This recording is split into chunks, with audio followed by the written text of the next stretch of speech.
ఓం నమో వెంకటేశాయ. అందరికీ నమస్తే అండి. Welcome back to my channel Tirumala talks. నేను మీ లక్ష్మీ పూజిత.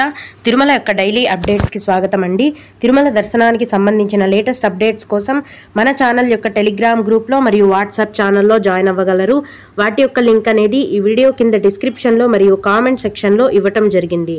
ఈ వీడియోలో ఈరోజు తిరుమల దర్శనం యొక్క పూర్తి వివరాలను గురించి, అలాగే ఈరోజే మొదటి గడప దర్శనానికి సంబంధించిన కోటాను టీటీడీ వారు విడుదల చేస్తున్నారండి. వాటి యొక్క పూర్తి వివరాలను గురించి మరియు భక్తులు అడిగే ముఖ్యమైన దర్శనానికి సంబంధించిన సందేహాలు, వాటి యొక్క సమాధానాలను గురించి కూడా తెలుసుకుందాము. కనుక వీడియోని చివరి వరకు చూడండి. ముందుగా నిన్న అంటే మార్చి 17వ తేదీన తిరుమలలో స్వామివారిని మొత్తం 70,824 మంది భక్తులు దర్శనం చేసుకున్నారు. అందులో స్వామివారికి మొత్తం 25,674 మంది భక్తులు తలనీలాలను సమర్పించారండి. నిన్నటి రోజున తిరుమలలో శ్రీవారి హుండీ యొక్క ఆదాయం అనేది 3,84,00,000 రూపాయలు. ఈరోజు కూడా ఎటువంటి దర్శనం టికెట్లు లేకుండా నేరుగా భక్తులను ఫ్రీ దర్శనానికి అనుమతిస్తున్నారు. ఈ విధంగా టికెట్స్ లేకుండా నేరుగా వెళ్ళే ఫ్రీ దర్శనానికి ప్రస్తుతం దాదాపుగా 12 గంటల సమయం అనేది పడుతోంది. అలాగే తిరుపతిలో ఇచ్చే ఉచిత సర్వదర్శనం టికెట్లను తీసుకొని దర్శనానికి వెళ్ళే భక్తులకైతే దర్శనానికి దాదాపుగా 5 గంటల సమయం అనేది పడుతోంది. 300 రూపాయల దర్శనం వారికి మరియు 500 రూపాయల దర్శనం వారికి దర్శనానికి 3 నుంచి 4 గంటల సమయం అనేది పడుతోందండి.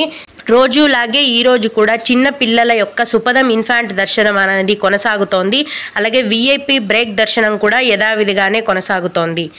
ఇన్ఫాంట్ దర్శనానికి మరియు విఐపి బ్రేక్ దర్శనానికి 45 నిమిషాల నుంచి 1 గంట లోపు దర్శనం అనేది పూర్తయిపోతుంది. దీన్ని బట్టి ప్రస్తుతం తిరుమల కొండపైన భక్తుల యొక్క రద్దీ అనేది సాధారణ స్థాయిలో కొనసాగుతోంది అని మనం అర్థం చేసుకోవాలి. అంటే మరీ అంత ఎక్కువగాను లేదు, మరీ తక్కువగాను లేదు. ప్రస్తుతం భక్తుల యొక్క రద్దీ అనేది మధ్యమంగా సాధారణంగానే కొనసాగుతోందండి. కొత్తగా ఈరోజు ఫ్రీ దర్శనం క్యూ లైన్లోకి ఎంటర్ అయిన భక్తులకు మీరు మొత్తం క్యూ లైన్లో మరియు కంపార్ట్మెంట్లలో వేచి ఉండి దర్శనమై బయటికి వచ్చేసరికి 12 గంటల సమయం అనేది పడుతుంది. దీన్ని బట్టి భక్తులు మీ యొక్క తిరుమల దర్శనాన్ని ప్లాన్ చేసుకోవాల్సిందిగా మనవి.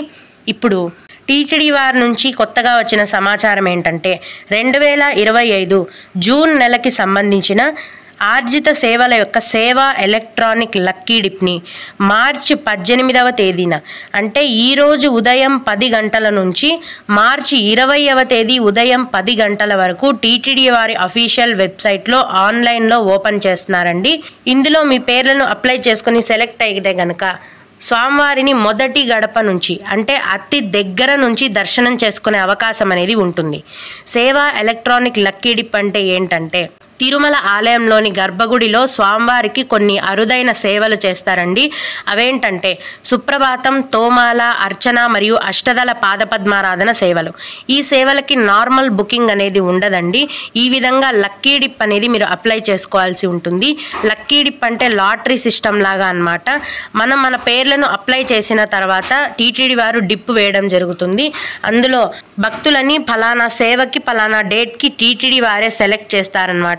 ఈ లక్కీ డిప్ని ఎలా అప్లై చేయాలి అనేది రేపటి వీడియోలో నేను మీకు స్టెప్ బై స్టెప్ అప్లై చేసి చూపిస్తానండి. ఇక ఎల్లుండి అంటే మార్చి 20వ తేదీన ఎవరు సెలెక్ట్ అయ్యారు లేదు అన్న రిజల్ట్స్ని టీటీడీ వారు విడుదల చేయడం జరుగుతుంది. ఇవండి ఈరోజు విడుదల చేయబోయే లక్కీ డిప్ యొక్క పూర్తి వివరాలు. ఇక కొందరు శ్రీవారి భక్తులు అడిగే ముఖ్యమైన దర్శనానికి సంబంధించిన సందేహాలను, వాటి యొక్క సమాధానాలను గురించి తెలుసుకుందాము. ఇవి అడిగిన వారికే కాకుండా దర్శనానికి వెళ్ళే ప్రతి ఒక్కరికి కూడా ఉపయోగపడతాయండి. ఒక భక్తుడు అక్క సర్వదర్శనం టికెట్తో స్టెప్స్ ఫుట్పాత్లో వెళ్ళేటప్పుడు దివ్య దర్శనం టికెట్ కూడా తీసుకోవచ్చా లేదా అని అడిగారు. ప్రస్తుతం దివ్య దర్శనం టికెట్ అంటూ ఏది ఇవ్వటం లేదండి. నడక మార్గంలో నడిచి వెళ్ళే వాళ్ళకి కూడా నడక మార్గం స్టార్టింగ్లో అంటే కింద తిరుపతిలోనే మెట్ల మార్గం స్టార్టింగ్ పాయింట్లో ఉచిత సర్వదర్శనం టికెట్లను ఇస్తున్నారు. అవి తీసుకొని మీరు నడిచి అయినా వెళ్ళొచ్చు లేదా బస్సులో అయినా వెళ్ళొచ్చు. దివ్య దర్శనం టికెట్లు అంటూ ఇప్పుడు ఏమీ ఇవ్వటం లేదు. అలాగే దివ్యానుగ్రహ హోమం టికెట్స్ ఒక మొబైల్ నెంబర్కి ఎన్ని టికెట్స్ ఇస్తారు, ఎంతమంది వెళ్ళొచ్చు అని అడిగారండి. దివ్యానుగ్రహ హోమం టికెట్స్ బుక్ చేసుకునేటప్పుడు ఒక ఐడితో ఒక టికెట్ మాత్రమే బుక్ చేసుకోవచ్చండి. ఒక టికెట్తో 2 పర్సన్స్ దర్శనానికి వెళ్ళొచ్చు. అంటే ఒక టికెట్ బుకింగ్ అప్పుడు 2 నేమ్స్ ఎంటర్ చేయాల్సి ఉంటుంది. సింగిల్గా ఒకరికి టికెట్ బుక్ అవ్వదండి. కాబట్టి ఇద్దరుగా మీరు దివ్యానుగ్రహ హోమం టికెట్స్ బుక్ చేసుకొని దర్శనానికి వెళ్ళొచ్చు. అలాగే ఇంకొకరు, మేడం పరకామణి సేవకు సంబంధించిన బుకింగ్స్ ఏ తేదీన ఓపెన్ చేస్తారో చెప్పగలరు అని అడిగారు. శ్రీవారి జనరల్ వాలంటరీ సేవ కోట, అలాగే పరకామణి సేవ కోట మరియు నవనీత సేవ కోట వీటన్నింటినీ ఏప్రిల్ నెల వరకు టీటీడీ వారు విడుదల చేసేసారండి. అయితే మే నెలకు సంబంధించినవి ఇంకా విడుదల చేయలేదు. ఎందుకంటే శ్రీవారి వాలంటరీ సేవ టికెట్ బుకింగ్ వెబ్సైట్ని టీటీడీ వారు మార్చడం జరుగుతోంది. ఈ ప్రాసెస్ అంతా కంప్లీట్ అవ్వడానికి కొద్దిగా సమయం పడుతుందని టీటీడీ వారే తెలియజేశారు. వెబ్సైట్ని మార్చిన తర్వాత టీటీడీ వారు ఏ తేదీన ఏ టైంకి విడుదల చేస్తారో సమాచారం ఇస్తారండి. ఆ సమాచారం వచ్చిన వెంటనే నేను ముందుగా మన ఛానల్లో మీకు తెలియజేస్తాను. ఓం నమో వెంకటేశాయ. మీకు కూడా ఈ విధంగా ఏవైనా సందేహాలు ఉంటే ఈ వీడియో కింద కామెంట్ సెక్షన్లో తెలియజేయగలరు. నేను వాటికి ఖచ్చితంగా రిప్లై ఇవ్వడానికి ప్రయత్నిస్తాను. ఇవి ఇవాల్టి తిరుమల అప్డేట్స్. ఇలాంటి మరిన్ని వీడియోల కోసం నా ఛానల్ని సబ్స్క్రైబ్ చేసుకోండి. ఈ వీడియోని లైక్ చేసి షేర్ చేయగలరు. ఓం నమో వెంకటేశాయ.